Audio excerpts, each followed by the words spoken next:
everyone, welcome to my new video. So today in this video we'll talk about part 2 covalent bond of chapter chemical bonding. मैंने first part already बना दिया जिसमें हमने discuss किया था electrovalent bond structure. उसमें मैंने आपको बताया था electronic process, orbital process and Lewis स्टोर्ट स्ट्रक्चर. तो थोड़ा सा देख लेते हैं कि हमने फर्स्ट पार्ट में क्या पढ़ा था. इलेक्ट्रोवैलेंट बॉन्ड, उसमें क्या था, एटम्स के बीच में इलेक्ट्रॉन्स का ट्रांसफ़र होना. फॉर एग्ज़ाम्पल एक सोडियम, सपोज़ ये एक सोडियम एटम है, ठीक है. इसकी इलेक्ट्रॉनिक कॉन्फ़िगरेशन कितनी होती है 2,8,1. बिकॉज इसका एटॉमिक नंबर जो होता है वो 11 होता है, तो इसकी इलेक्ट्रॉनिक कॉन्फ़िगरेशन होगी 2,8,1.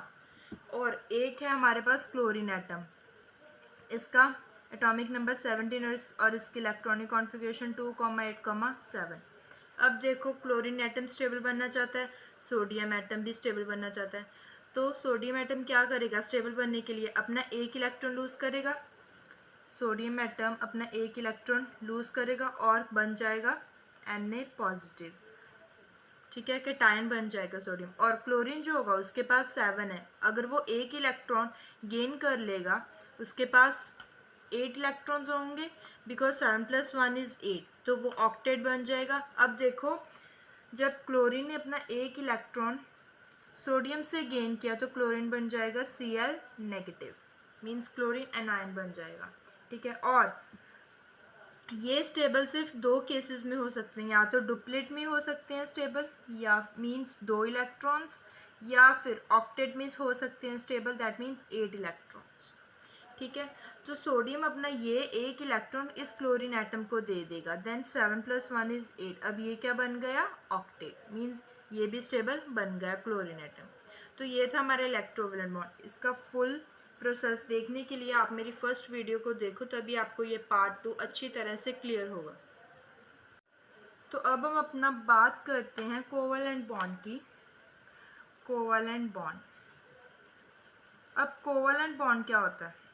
कोवैलेंट बॉन्ड भी एटम्स के बीच में पेयर ऑफ इलेक्ट्रॉन्स या पेयर से ज़्यादा इलेक्ट्रॉन्स की शेयरिंग होना, ठीक है.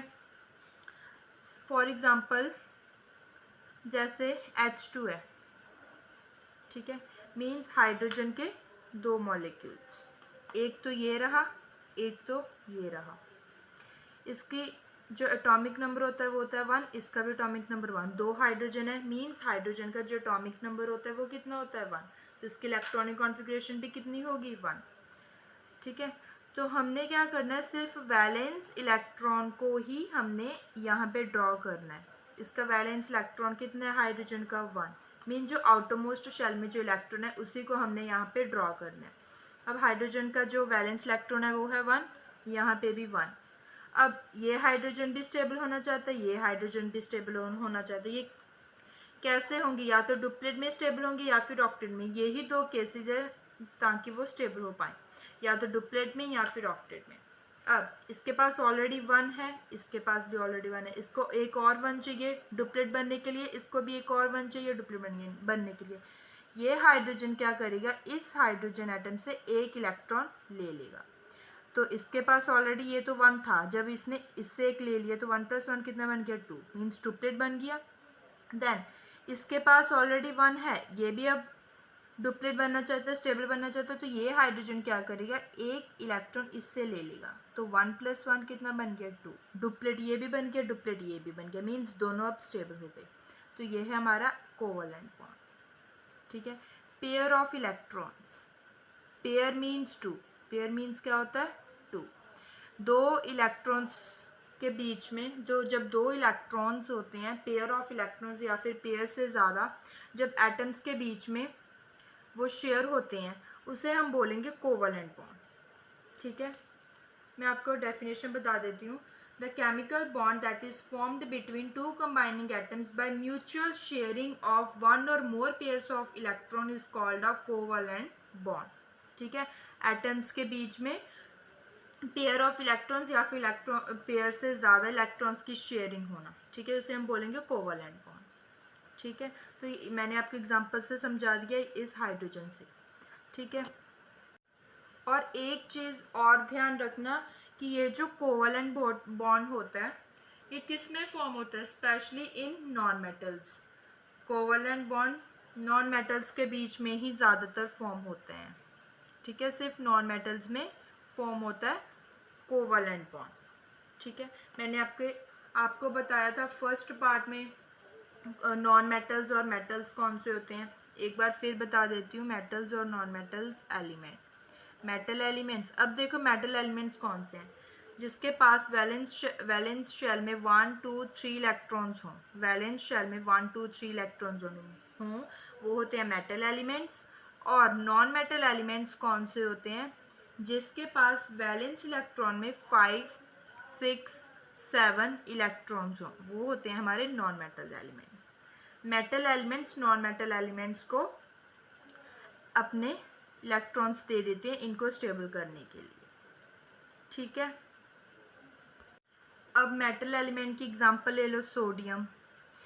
अब देखो 2,8,1 इसकी इलेक्ट्रॉनिक कॉन्फ़िगरेशन, इसके पास आउटरमोस्ट शेल में कितने इलेक्ट्रॉन्स हैं, 1, मीन्स ये मेटल एलिमेंट है जिसके पास 1 2 3 इलेक्ट्रॉन्स और आउटरमोस्ट शेल में वो होते हैं मेटल एलिमेंट्स। अब नॉन मेटल की एग्जांपल ले लो, क्लोरीन 17 होता है इसका एटॉमिक नंबर, तो 2,8,7। अब देखो वैलेंस इलेक्ट्रॉन में 7 है, तो ये भी क्या है, नॉन मेटल एलिमेंट। अब मेटल एलिमेंट क्या करेगा, नॉन मेटल एलिमेंट को एक एटम दे देगा, 1 2 या 3 जितने भी होंगे वैलेंस शेल में, ठीक है, तो नॉन मेटल एलिमेंट को स्टेबल बनाने के लिए। अब देखो सोडियम अपना एक इलेक्ट्रॉन इसे क्लोरीन को दे देगा, तो सोडियम भी स्टेबल बन जाएगा, ये भी स्टेबल बन जाएगा, ठीक है। इसके पास 7 थे तो इसके एक ले लिए, तो 7 + 1 8 बन गया, ये अपने एक लूज़ कर देगा, तो इसके पास पीछे कितने बचे, 8, तो ये भी स्टेबल, ये भी स्टेबल, दोनों ऑक्टेट बन जाएंगे, स्टेबल हो जाएंगे, ठीक है।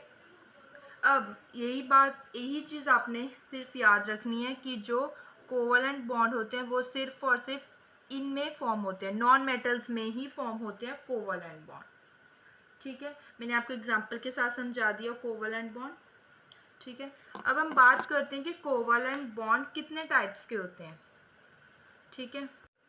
अब कोवलेंट बॉन्ड जो होते हैं वो 3 टाइप्स के होते हैं। एक तो होता है हमारा सिंगल कोवलेंट बॉन्ड, ठीक है। सेकंड जो होता है वो होता है हमारा डबल कोवलेंट बॉन्ड, और जो थर्ड बॉन्ड होता है वो होता है हमारा ट्रिपल कोवलेंट बॉन्ड। इस वीडियो में हम इन 3 बॉन्ड्स के बारे में पढ़ेंगे, single covalent bond, double covalent bond, triple covalent bond. Covalent bond 3 types के होते हैं, सिंगल, डबल एंड ट्रिपल। सो सबसे पहले हम बात करते हैं सिंगल कोवलेंट बॉन्ड की। सबसे पहले हम बात करेंगे सिंगल कोवलेंट बॉन्ड की। अब सिंगल कोवलेंट बॉन्ड क्या है, अब सिंगल पेयर होता है पेयर ऑफ इलेक्ट्रॉन, एक पेयर इलेक्ट्रॉन्स का शेयर होना एटम्स के बीच में, एक पेयर, 1 पेयर शेयर होना इलेक्ट्रॉन्स के एटम्स के बीच में, 1 पेयर ऑफ इलेक्ट्रॉन्स का शेयर होना एटम्स के बीच में, ठीक है। 1 पेयर मीन्स 2 इलेक्ट्रॉन्स, कंफ्यूज मत हो जाना। 1 पेयर का मतलब होता है 2 इलेक्ट्रॉन्स, ठीक है, एटम्स के बीच में एक पेयर इलेक्ट्रॉन्स का शेयर होना, ठीक है।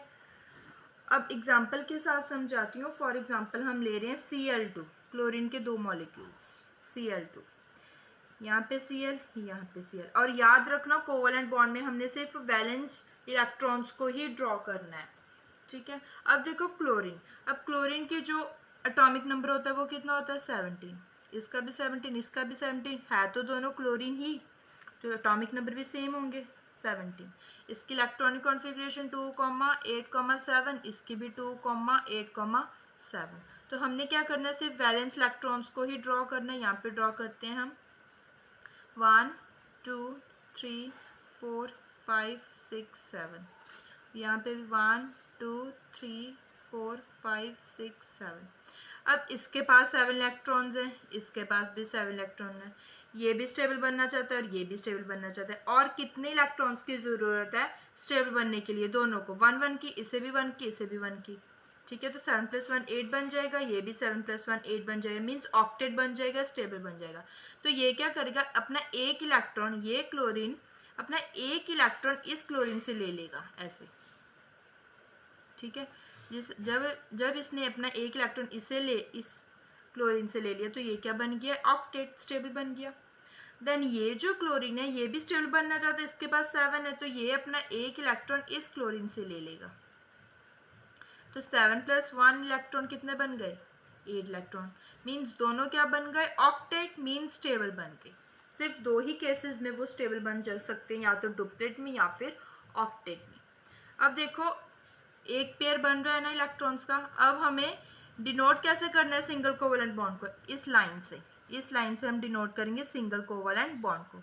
अब देखो एक पेयर बन रहा है ना इलेक्ट्रॉन्स का, एक पेयर मीन्स दो इलेक्ट्रॉन, एक पेयर बन रहा है ना, एक लाइन बन रही है ना इलेक्ट्रॉन्स की, तो ये क्या है हमारा सिंगल कोवलेंट बॉन्ड, इसे हम ऐसे डिनोट करेंगे एक लाइन से, ठीक है। जो मैंने आपको स्टार्टिंग में जब कोवलेंट बॉन्ड को समझाया था, मैंने आपको वहाँ पे हाइड्रोजन से समझाया था H2, उसमें भी क्या फॉर्म हो रहा है, सिंगल कोवलेंट बॉन्ड, हाइड्रोजन का 1 हाइड्रोजन का 1, ये इससे गेन कर लेगा और ये इससे गेन कर लेगा, इनके बीच भी सिंगल कोवलेंट बॉन्ड ही फॉर्म होता है। ये भी एग्जांपल है सिंगल कोवलेंट बॉन्ड की।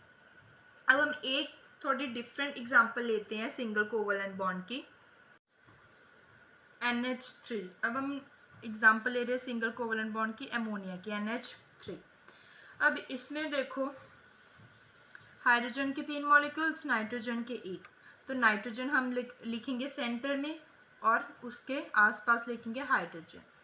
अब हाइड्रोजन वैलेंस इलेक्ट्रॉन में 1 तीनों में। अब नाइट्रोजन, उसका एटॉमिक नंबर कितना होता है, नाइट्रोजन का एटॉमिक नंबर होता है 7, तो इलेक्ट्रॉनिक कॉन्फ़िगरेशन 2,5। अब सिर्फ हमने क्या ड्रॉ करना है, हमने वैलेंस इलेक्ट्रॉन, तो करते हैं ड्रॉ 1 2 3 4 5, 1 2 3 4 5। अब हमने 5 ड्रॉ कर लिए।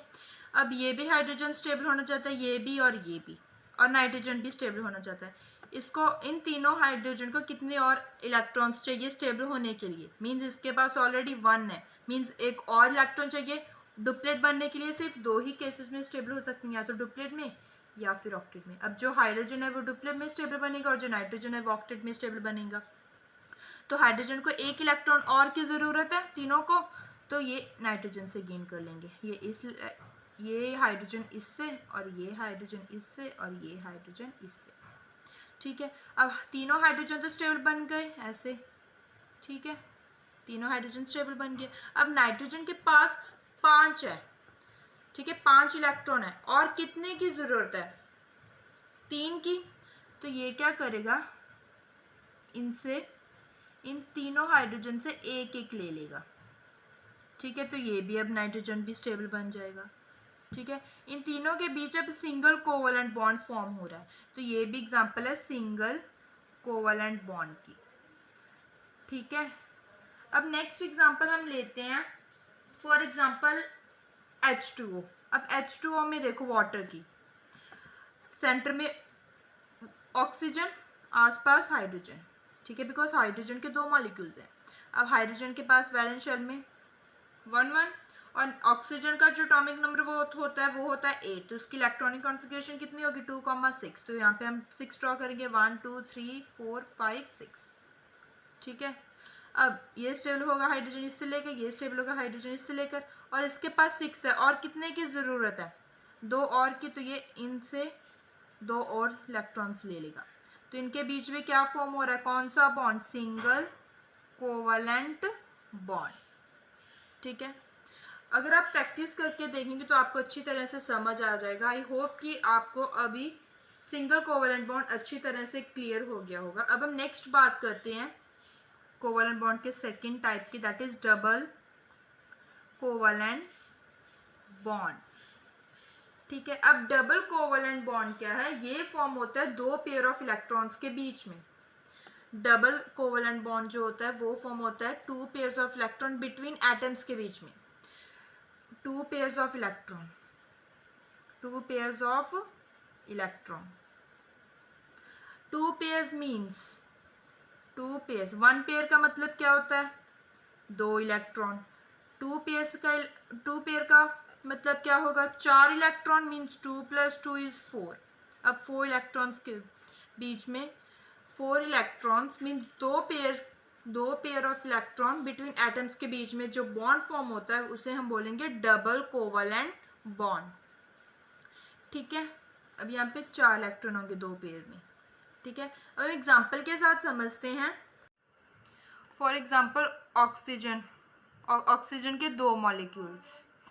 ठीक है, अब देखो ऑक्सीजन का जो एटॉमिक नंबर होता है वो कितना होता है 8, इलेक्ट्रॉनिक कॉन्फ़िगरेशन 2,6। हमने सिर्फ क्या ड्रॉ करना है, वैलेंस इलेक्ट्रॉन। तो अब हम करते हैं ड्रॉ। दो ऑक्सीजन के मॉलिक्यूल्स है ना, तो एक यहाँ पे लिखेंगे और एक यहाँ पे, सिर्फ हमने वैलेंस इलेक्ट्रॉन को ही ड्रॉ करना है। तो 1 2 3 4 5 6, यहाँ पे भी 1 2 3 4 5 6। अब इसके पास भी 6 है, इसके पास भी 6 है, दोनों के पास 6 है इलेक्ट्रॉन्स। दोनों का क्या बनना है, स्टेबल। तो कैसे बनेंगे, ऑक्टेट में बन जाएंगे। 2 इलेक्ट्रॉन्स को और गेन करके इसको भी 2 इलेक्ट्रॉन्स की ज़रूरत है, इसको भी 2 इलेक्ट्रॉन्स की ज़रूरत है। तो ये क्या करेंगे, फर्स्ट ये जो ऑक्सीजन है 2 इलेक्ट्रॉन इस ऑक्सीजन मॉलिक्यूल से ले लेगा ऐसे। ठीक है, ऑलरेडी 6 तो थे, जब इसने 2 इलेक्ट्रॉन्स और गेन कर लिए तो क्या बन गया, 8 इलेक्ट्रॉन इस ऑक्सीजन से। तो ये तो बन गया स्टेबल। अब ये भी इस ऑक्सीजन मॉलिक्यूल से 2 इलेक्ट्रॉन ले लेगा, इसके पास भी 6 थे, 2 और गेन किए तो क्या कितना बन गया, 8 इलेक्ट्रॉन मीन्स ऑक्टेट बन गए, मीन्स दोनों स्टेबल बन गए। अब देखो इनके बीच पेयर ऑफ इलेक्ट्रॉन्स, एटम्स के बीच में शेयरिंग हो रही है ना, 2 पेयर ऑफ इलेक्ट्रॉन्स की। ठीक है, अब और हम डिनोट करेंगे डबल कोवलेंट बॉन्ड को ऐसे 2 लाइन्स के, ऐसे 2 लाइन से डबल कोवलेंट बॉन्ड को हम ऐसे 2 लाइन से डिनोट करेंगे। ठीक है, तो ये देखो अब 2 लाइंस बन रही हैं, मीन्स 2 पेयर ऑफ इलेक्ट्रॉन्स की शेयरिंग हो रही है एटम्स के बीच में। तो ये क्या है हमारा, डबल कोवलेंट बॉन्ड। अब हम नेक्स्ट एग्जांपल लेते हैं डबल कोवलेंट बॉन्ड की, दैट इज, अब इसमें देखो नेक्स्ट एग्जांपल है हमारी CO2, that is carbon dioxide. C को हम रखेंगे सेंटर में और ऑक्सीजन के जो 2 मॉलिक्यूल्स है उसको ऐसे रखेंगे। ठीक है, अब देखो कार्बन का जो एटॉमिक नंबर होता है वो होता है 6, उसकी इलेक्ट्रॉनिक कॉन्फ़िगरेशन 2,4। ऑक्सीजन का एटॉमिक नंबर होता है 8, उसकी इलेक्ट्रॉनिक कॉन्फ़िगरेशन 2,6। तो हमने सिर्फ क्या ड्रॉ करना है, वैलेंस इलेक्ट्रॉन्स को। तो पहले हम ड्रॉ करते हैं कार्बन का, दैट इज़ 4, 1 2 3 4। देन हम ड्रॉ करते हैं ऑक्सीजन का, दैट इज़ 6। तो 1 2 3 4 5 6, 1 2 3 4 5 6। ठीक है, अब इस ऑक्सीजन ये और ये ऑक्सीजन के पास, दोनों के पास कितने हैं, 6 इलेक्ट्रॉन। और ये जो कार्बन है इसके पास कितने इलेक्ट्रॉन है, 4 इलेक्ट्रॉन। ये दोनों हैं ऑक्सीजन के, ये ऑक्सीजन के हैं, और ये है हमारा कार्बन का, 4 इलेक्ट्रॉन कार्बन के, ऑक्सीजन के 6 इलेक्ट्रॉन। ठीक है, अब इनको और कितने इलेक्ट्रॉन्स की ज़रूरत है ऑक्सीजन के दोनों मॉलिक्यूल्स को स्टेबल बनने के लिए, 6 तो ऑलरेडी हैं, 2 और की ज़रूरत है ऑक्टेट बनने के लिए ताकि वो स्टेबल बन जाए। तो वो क्या करेंगे, ये देखो ऑक्सीजन के पास, इस ऑक्सीजन के पास 6 है, तो ये 2 इससे गेन कर लेगा। 6 तो ऑलरेडी थे, तो 6 + 2 कितने बन गए, 8। तो ये ऑक्टेट बन गया। अब इसके पास भी 6 है, ये इससे 2 गेन कर लेगा, तो 6 + 2 कितने बन गए, 8। मीन्स दोनों जो हैं ऑक्सीजन के मॉलिक्यूल्स वो स्टेबल बन गए ऑक्टेट बनकर। अब ये जो कार्बन है, अब इसको भी स्टेबल बनना है। ये क्या करेगा, 2 इलेक्ट्रॉन्स इस ऑक्सीजन से लेगा, 2 इलेक्ट्रॉन इस ऑक्सीजन से लेगा, बिकॉज 4 तो उसके पास ऑलरेडी हैं। तो 4 + 4 कितना हो जाएगा, 8 बन जाएगा, ऑक्टेट बन जाएगा। ये देखो ऐसे 2 इससे ले लेगा, ये जो कार्बन है 2 इससे और 2 इससे ले लेगा। अब देखिए इन दोनों के बीच में two pair of electrons form हो रही है ना, CO2 के बीच में, कार्बन डाइऑक्साइड के बीच में। तो ये क्या है हमारा डबल कोवलेंट बॉन्ड। अच्छी तरह से आपको ड्रॉ करके दिखाती हूँ। CO2, देखो अब C को हम सेंटर लिखेंगे कार्बन को, बिकॉज C एक है, कार्बन एक है, और ऑक्सीजन को साइड में। तो ऑक्सीजन के जो वैलेंस शेल में होते हैं इलेक्ट्रॉन्स, वो कितने होते हैं 6, 1 2 3 4 5 6, और इसमें 4 होते हैं कार्बन में, 1 2 3 4, इसमें 6, 1 2 3 4 5 6। अब ये भी स्टेबल बनना चाहता है, ये भी स्टेबल बनना चाहता है, पहले हम इसको स्टेबल बनाते हैं, इसके पास ऑलरेडी 6 हैं तो ये 2 इससे गेन कर लेगा।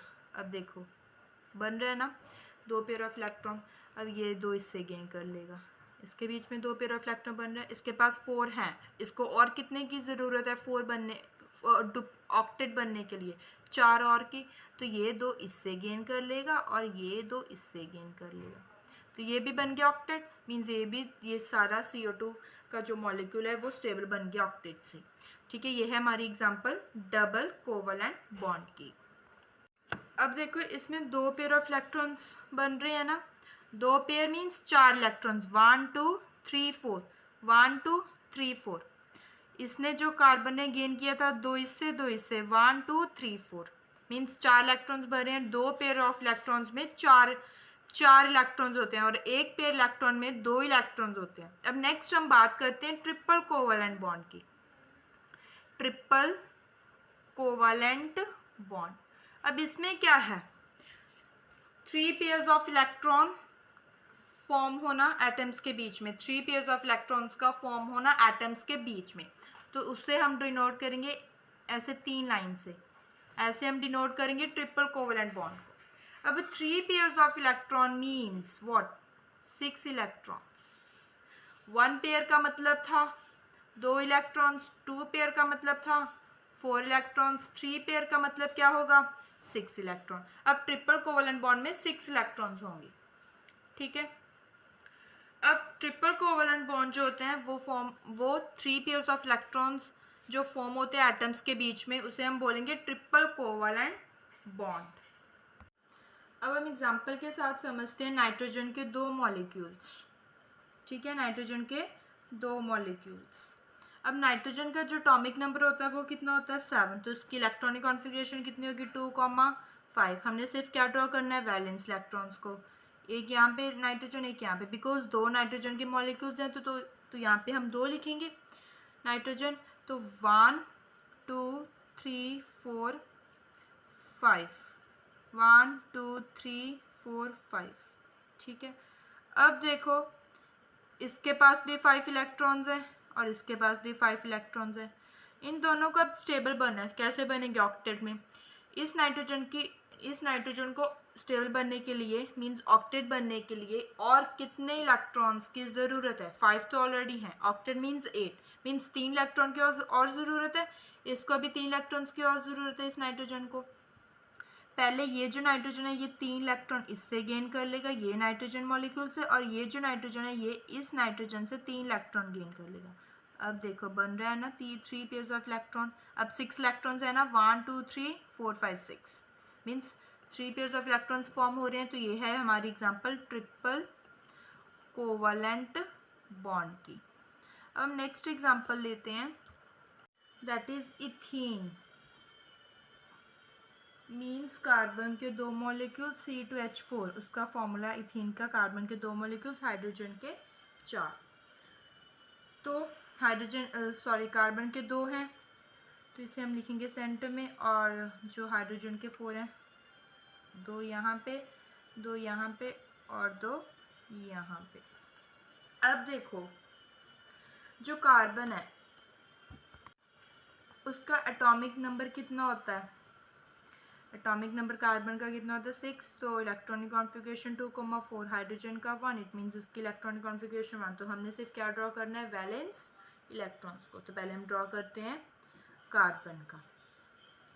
ठीक है, तो 1 2 3 4, हियर ऑल्सो 1 2 3 4। ठीक है, तो यहाँ पे 1 2 3 4, हाइड्रोजन का 1 1, कार्बन का 4, 1 2 3 4 1 2 3 4, हाइड्रोजन का 1 1। अब इस हाइड्रोजन के पास 1 है, चारों हाइड्रोजन के पास 1 1 इलेक्ट्रॉन है, तो स्टेबल बनने के लिए चाहे तो डुप्लेट में या फिर ऑक्टेट में, तो हम डुप्लेट बनाते हैं, तो ये हाइड्रोजन एक इलेक्ट्रॉन इस कार्बन से ले लेगा, ये हाइड्रोजन भी एक इलेक्ट्रॉन इसी कार्बन से ले लेगा, ठीक है। मीन्स ये जो कार्बन है ये अपना एक इलेक्ट्रॉन हाइड्रोजन को दे रहा है और एक जो हाइड्रोजन है वो अपना एक इलेक्ट्रॉन कार्बन को दे रहा है। सेम वे ये जो कार्बन है ये अपना एक इलेक्ट्रॉन हाइड्रोजन को भी दे रहा है और हाइड्रोजन अपना ये एक इलेक्ट्रॉन कार्बन को भी दे रहा है। मीन्स 1 2 3 4 तो ऑलरेडी हैं, तो जो हाइड्रोजन दे रहे हैं कार्बन को कितने हो गए, 4 तो इसके पास है, 5 6, अब 6 है। तो सेम वे अब यहाँ पे भी वही चीज़ करो, इसको अब डुप्लेट बनाने के लिए ये हाइड्रोजन को 2 इलेक्ट्रॉन इससे, सॉरी एक इलेक्ट्रॉन इस कार्बन से और एक इलेक्ट्रॉन इस कार्बन से, ये हाइड्रोजन एक इलेक्ट्रॉन इस कार्बन से। अब देखो ये हाइड्रोजन कार्बन को भी दे रहा है, ये दोनों हाइड्रोजन अपना एक एक इलेक्ट्रॉन इसको भी दे रहा है, शेयर कर रहा है, ठीक है। मीन्स 1 2 3 4 तो उसके पास ऑलरेडी है, एक ये दे रहा है 5, एक ये दे रहा है 6, ठीक है। अब ये जो हाइड्रोजन के 4 मॉलिक्यूल्स हैं ये तो अब स्टेबल बन गए डुप्लेट में, बट ये जो कार्बन है ये स्टेबल नहीं बने। इसके पास अब 6 है, इसके पास भी 6 है, कैसे, 4 तो ऑलरेडी है, ये जो हाइड्रोजन दे रहे हैं 5, ये हाइड्रोजन दे रहे हैं 6, इसके पास भी 4 है, 6 कैसे, ये जो हाइड्रोजन दे रहे हैं 5, ये जो हाइड्रोजन दे रहे हैं 6, अब दोनों के पास कितने हैं, 6 इलेक्ट्रॉन्स, अब दोनों के पास 6 है। अब स्टेबल बनना है या तो डुप्लेट में या फिर ऑक्टेट में, अब ऑक्टेट में बनेंगे स्टेबल। तो देखो अब ऑक्टेट में 6 तो ऑलरेडी है इस कार्बन के पास, और कितने की ज़रूरत है ऑक्टेट में ऑक्टेट बनने के लिए, 2 और इलेक्ट्रॉन्स की, बिकॉज 6 तो ऑलरेडी है तो 2 और इलेक्ट्रॉन्स की ज़रूरत है। तो ये कार्बन क्या करेगा, इससे 2 इलेक्ट्रॉन्स ले लेगा इस कार्बन से, ठीक है। अब ये जो कार्बन है ये 2 इलेक्ट्रॉन इस कार्बन से ले लेगा, ऐसे ये भी अब स्टेबल बन जाएगा, ठीक है। मीन्स इसके पास भी 8 होगी, इसके पास भी 8 होगी, 4 तो इसके पास ऑलरेडी है, 2 इन्होंने दे दिए तो 5 6 और 2 इससे ले लिए 7 8, इसके पास भी 4 तो ऑलरेडी हैं, 2 ये हाइड्रोजन ने दे दिए तो 4 हैं, 5 6, 2 इसने दे दिए 7 8, तो ये भी स्टेबल, ये चारों भी स्टेबल। तो ये है हमारा इथेन का स्ट्रक्चर, ठीक है। अब हम बात करते हैं polar and non polar covalent compound भी। इसमें क्या, according to covalent bond nature, covalent bond के नेचर के अकॉर्डिंग जो पोलर कोवेलेंट बॉन्ड है वो 2 कंपाउंड में डिवाइड है, that is polar covalent compound and non polar covalent compound. तो पहले हम बात करेंगे पोलर कोवेलेंट कंपाउंड की, इससे पहले हम बात करेंगे एक टर्म की, दैट इज इलेक्ट्रोनेगेटिविटी। अब इलेक्ट्रोनेगेटिविटी का मतलब क्या है, tendency of an atom to attract electron towards itself, for example HCl। अब हाइड्रोजन का वैलेंस इलेक्ट्रॉन 1 और क्लोरीन का 7, 1 2 3 4 5 6 7। अब देखो जो क्लोरीन है उसके पास 7 इलेक्ट्रॉन है, इसकी जो इलेक्ट्रोनेगेटिविटी है वो ज़्यादा है, मीन्स जो एटम है उसकी इलेक्ट्रॉन अट्रैक्ट करने की जो टेंडेंसी है वो ज़्यादा है। Tendency of an atom to attract electron towards itself, उसे हम बोलेंगे इलेक्ट्रोनेगेटिविटी। तो इसके पास ज़्यादा है, इसके पास 7 इलेक्ट्रॉन है, तो इसके पास इलेक्ट्रोनेगेटिविटी जो है वो ज़्यादा है। अगर ये इससे एक इलेक्ट्रॉन ले लेगा क्लोरीन हाइड्रोजन से, ये ऑक्टेट बन जाएगा, और जब हाइड्रोजन एक इलेक्ट्रॉन इससे ले लेगा तो ये डुप्लेट बन जाएगा। इसके पास पार्शियल पॉजिटिव चार्ज है, हल्का सा पॉजिटिव, और इसके पास हल्का सा नेगेटिव, पार्शियल नेगेटिव, ठीक है। अब देखो, अब हम बात करेंगे पोलर कोवेलेंट की। पोलर कोवेलेंट को हम बोलते हैं डायपोल मॉलिक्यूल, इसका जो सेकेंड नेम है वो है डायपोल मॉलिक्यूल। डायपोल मीन्स जिसके पास स्लाइटली पॉजिटिव चार्ज भी हो, स्लाइटली नेगेटिव चार्ज भी हो, हल्का सा पॉजिटिव और हल्का सा नेगेटिव चार्ज भी हो। फॉर एग्जांपल HCl ही अपना ये एक जो क्लोरीन है वो एक इलेक्ट्रॉन हाइड्रोजन से ले लेगा, ऑक्टेट बन जाएगा, मीन स्टेबल भी बन जाएगा, ठीक है। इसकी जो टेंडेंसी है इलेक्ट्रॉन एक्टिविटी वो ज़्यादा है, इलेक्ट्रॉन अपने तरफ अट्रैक्ट करने की जो टेंडेंसी है वो ज़्यादा है क्लोरीन की, ठीक है। HCl एग्जाम्पल होगी हमारी डायपोल मॉलिक्यूल की, as well as polar covalent compound भी हम बोल सकते हैं। पोलर कोवेलेंट कंपाउंड का जो सेकेंड नेम है वो है डायपोल मॉलिक्यूल, ठीक है। अब हम बात करते हैं नॉन पोलर कोवेलेंट कंपाउंड की। अब इसमें क्या है, नॉन पोलर कोवेलेंट कंपाउंड में इसमें जो इलेक्ट्रोनेगेटिविटी डिफरेंस है वो ज़ीरो है। क्यों? बिकॉज जो चार्ज है वो इक्वली डिस्ट्रीब्यूटेड है। फॉर एग्जांपल क्लोरीन के 2 मॉलिक्यूल्स, अब देखो इसमें क्लोरीन के वैलेंस इलेक्ट्रॉन कितना होता है 7, 1 2 3 4 5 6 7। यहाँ पे 2 मॉलिक्यूल्स हैं ना, तो एक यहाँ पे 1 2 3 4 5 6 7। ये एक क्लोरीन एक इलेक्ट्रॉन इससे गेन कर लेगा, ऑक्टेट बन जाएगा। ये क्लोरीन एक इलेक्ट्रॉन इससे गेन कर लेगा, ये भी ऑक्टेट बन जाएगा। मीन्स दोनों स्टेबल हो गए। तो इसमें क्या है, इलेक्ट्रोनेगेटिविटी ज़ीरो है। मीन्स जो चार्ज है इक्वली डिस्ट्रीब्यूटेड है। ठीक है, इन दोनों के पास पार्शियली नेगेटिव चार्ज है। ठीक है, ये इससे ले रहा है, ये इससे ले रहा है, तो पार्शियली नेगेटिव चार्ज है। ठीक है, तो ये है हमारा नॉन पोलर कोवलेंट कंपाउंड। इसमें जो चार्ज डिस्ट्रीब्यूशन है वो इक्वली डिस्ट्रीब्यूटेड है, और पोलर कोवलेंट कंपाउंड में जो चार्ज के डिस्ट्रीब्यूशन है वो इक्वली डिस्ट्रीब्यूशन नहीं है। इसमें इलेक्ट्रोनेगेटिविटी डिफरेंस है और इसमें इलेक्ट्रोनेगेटिविटी डिफरेंस नहीं है नॉन पोलर कोवलेंट कंपाउंड में। ठीक है, सो फाइनली विद दिस हमारा कोवलेंट बॉन्ड और नॉन पोलर और पोलर कोवलेंट कंपाउंड का टॉपिक ख़त्म हो चुका है। नेक्स्ट वीडियो में हम बात करेंगे कोऑर्डिनेट बॉन्ड की। So guys, if you like this video then please share it with your friends and don't forget to subscribe my channel.